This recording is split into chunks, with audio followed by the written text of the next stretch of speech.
The silent shift. In the bustling city of New York, Jamal Thompson, a 32-year-old engineer, found himself in a hospital bed after an accident at work. Left him with a broken leg. He was a quiet man, ambitious, and deeply focused on his career. As a black man, he had faced his share of challenges in a world that wasn't always kind.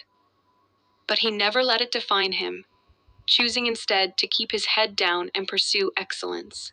Nurse Karen Matthews had been working at the hospital for over a decade. She was efficient, but her demeanor was cold and, in some instances, almost dismissive. Her interactions with patients were curt, and she didn't seem to have the patience to engage beyond the basics of her work. There was something unsettling about the way she carried herself, as if she were harboring some personal animosity that she couldn't quite mask. Jamal's first encounter with Karen was brief but uncomfortable. When she entered his room for the first time, she barely made eye contact and immediately started taking his vitals without saying much. Her hands seemed to linger a bit too long as she checked his bandages, and her tone, when she spoke, was sharp and unfriendly. "Everything all right?" Jamal asked, trying to break the ice. She grunted, barely acknowledging him before walking out without another word. As days passed, Jamal began to notice the pattern. Karen's interactions with him became increasingly cold. She rarely smiled and often seemed irritated when he asked questions about his treatment. But what struck Jamal most was how she treated other patients.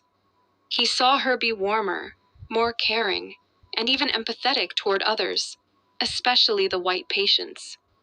It felt like he was invisible to her, and the sharpness in her voice sometimes seemed a little too harsh for comfort. One evening, when Jamal's pain was particularly severe, he called for a nurse. Karen arrived, her expression unchanging. He requested a painkiller, hoping to finally get some relief. Instead of the sympathy he expected, Karen sighed heavily, shaking her head. "You should have asked earlier," she muttered, walking out of the room without another word. But then, something happened that Jamal hadn't anticipated. The next day, as Jamal lay in bed, he overheard a conversation in the hallway. He couldn't make out all the details, but the words Thompson and new guy caught his attention. As the voices faded, he heard a loud, muffled sound of footsteps retreating. Jamal didn't think much of it until a few minutes later, when Karen entered his room again. This time, she wasn't the same. Her face had gone pale, and her hands trembled slightly as she adjusted the IV drip. The coldness that had been a permanent feature of her demeanor seemed to have evaporated, replaced by something darker nervousness, perhaps even fear. She avoided his gaze and didn't say anything. Jamal, puzzled by the sudden change, decided to press her. "Is something wrong?" he asked, his voice gentle. Karen paused, visibly flustered, before speaking in a low voice, barely above a whisper. "I didn't know who you were at first," she said, her voice shaky. "But now I do." Jamal's brow furrowed. "What do you mean? Who am I to you?" Karen took a step back, her eyes darting nervously to the door. I shouldn't be here," she muttered. "I didn't know it was you. I didn't know you were him." Jamal's confusion deepened, but before he could inquire further, Karen turned abruptly and fled from the room. It took Jamal a few moments to process what had just happened. He had no idea who Karen was referring to, but something was clearly off. Later that night, while his curiosity gnawed at him, Jamal did some research. His name, Thompson, was shared by many people. But one person stood out. Jamal's cousin, Marcus Thompson, had been a prominent civil rights lawyer who had gained national attention for his high-profile legal battles against systemic racism in healthcare. His work had put him in the crosshairs of many powerful figures in the industry, and his outspoken stance against discrimination had made him a symbol of hope for many marginalized communities. Jamal quickly pieced together the puzzle.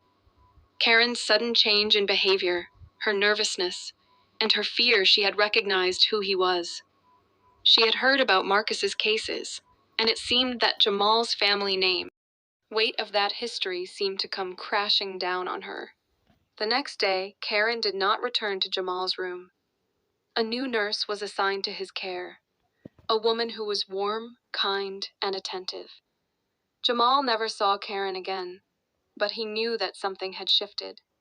The harassment had stopped, but the question remained, had Karen's actions been based on personal prejudice?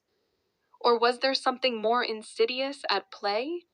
Weeks later, as Jamal left the hospital, his leg still healing, but his spirit bruised by the experience, he was left to wonder if the healthcare system would ever fully reckon with its biases. The encounter with Karen had been jarring, but it had also reinforced his resolve to keep pushing for change, for the betterment of all those who had been overlooked and mistreated in the name of an unjust system. In the end, Jamal's recovery wasn't just physical, it was emotional too. He would take the lessons from this experience, the whispers in the halls, and the pain in his heart, and use them to fuel his journey toward justice, just as his cousin Marcus had done before him. And Karen?